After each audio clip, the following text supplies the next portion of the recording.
I want to make some word art, and what better prompt than using word art to represent word art?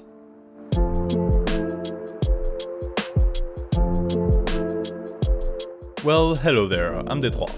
We're making word art out of the word word art.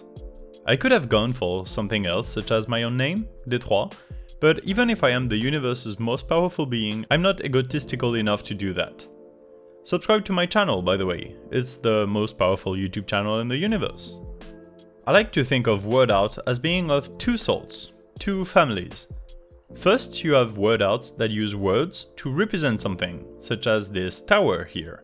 And you have the second kind, in which the object represents a word. Today we're interested in the second kind. I'm using drawings to make letters and not the other way around.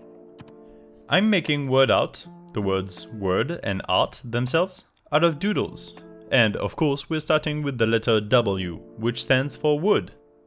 Next is the letter O, which stands for tentacle, obviously.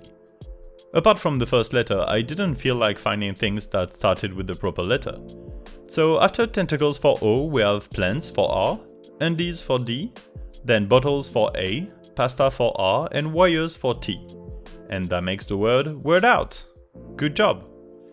I'm now going to describe the whole process step by step so that you can too start doodling right away. As a general step, I began this piece by using the text tool of Photoshop to place the word with the right size and the proper location on the page. I realized way after I was finished that I could have slid the words downwards by a couple pixels and that it's not vertically centered. But honestly, who cares? Not me. I didn't want a fancy font or anything special, I simply adjusted the spacing between the letters, both horizontally and vertically. After that, I simply traced the shape of the letters on another layer. I'm not interested in seeing the full letters, just their main shapes so I can start building my patterns. Because you see, what makes word art interesting is not only making the shapes of the letters out of doodles, but making it interesting. The edges especially need some attention, and you can see that clearly with the W made of wood. If the whole letter is just the usual shape, it's boring. Instead, you need to break every edge of it using the pattern, in this case pieces of wood and planks. What makes this convincing is the shape that dips inside and outside the edge of the W. Let me illustrate quickly what I'm saying.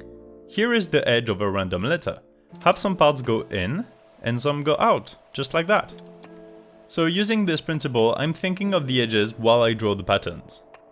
Next thing I keep in mind is the detail of every pattern and trying to keep it all on the same level of detailing. You don't want one letter popping out more than the others. You want a rather uniform level of details. So even for letters such as the plants one or the pasta one, I don't draw too much detail. The pasta one is a good example. You can see me start drawing the bow tie shaped pasta first and then erase it and redraw it in my sketch. That's because I started it too small the first time around, and it would have made too many lines densely packed, which wouldn't sit well with the tentacles, for example, which are much simpler. So I am doing that for every letter, breaking the edges and drawing a uniform looking pattern inside. After that comes the first inking. I say first since I'm doing two passes of inking, although the second one is just to give more substance to the global outline. For the first pass, I'm using my texture brush with full opacity and a size of 12 points. For the second pass, the outline, the same brush but with size 25 points. Using the outline ink layer, I selected the inside of each letter and filled it with a color. Yes, it's time for coloring, baby! On separate layers for each letter, if I might add, which is something I didn't do at first and then fixed off camera. For the hues, I chose a color generally associated with each letter pattern. Brown for wood, yellow for pasta, you get the gist of it. For the wires, I went with the slight indigo gray instead of black because you need to see the line art, obviously. For each letter, the next step consists of shading with a clipping mask. I am first picking colors similar to the base color, but with a slight variation of either hue or saturation. Depending on the letter, I do it once or twice to add some variety in the color pattern for each color.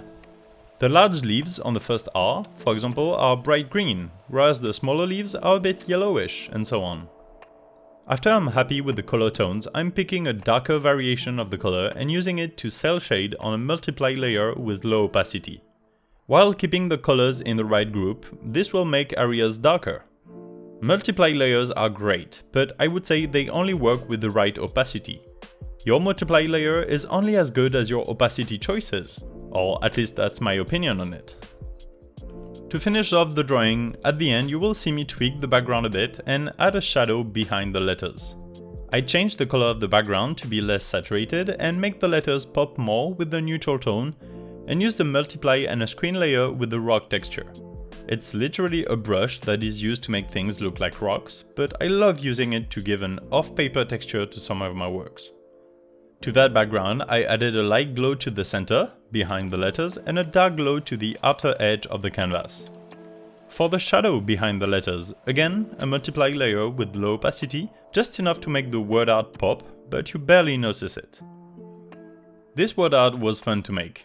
It's kind of really easy to do, you just need to be careful and patient, and not hesitate to redraw parts that feel kinda off. It's also a good practice for whatever you choose to include. The pasta, for example, is something I never drew like that. I had to draw multiple kinds of pasta and make it obvious that it is pasta. It's good practice. Same for the plants. I love drawing plants, but I always have a hard time making them look good, and here I feel like I learned a lot just on the fact that I had to simplify it a lot. I couldn't keep on drawing leaves behind the leaves because it would have been too much. I don't know how to explain. I'm particularly proud of the bottles and jars on the letter A and also the tentacles of the O. The tentacles look cool like that, especially the very simple suction cups made from like 3 lines. Also a quick mention to the D, made from boxer shorts and socks. I didn't think I'd draw a pattern like that, but when I got the idea, I found it so original that I had to. I simply had to draw socks and undies. In any case, I hope you enjoyed this rather straightforward drawing video. Make some word art yourself. I'll see you next week for an abstract ink doodle, as always, so subscribe to be sure to see what kind of cool art I have in reserve, and why not share this video with a friend? If you have any questions, you can ask in the comments, I always answer. I'm Detroit, I'll see you soon, bye!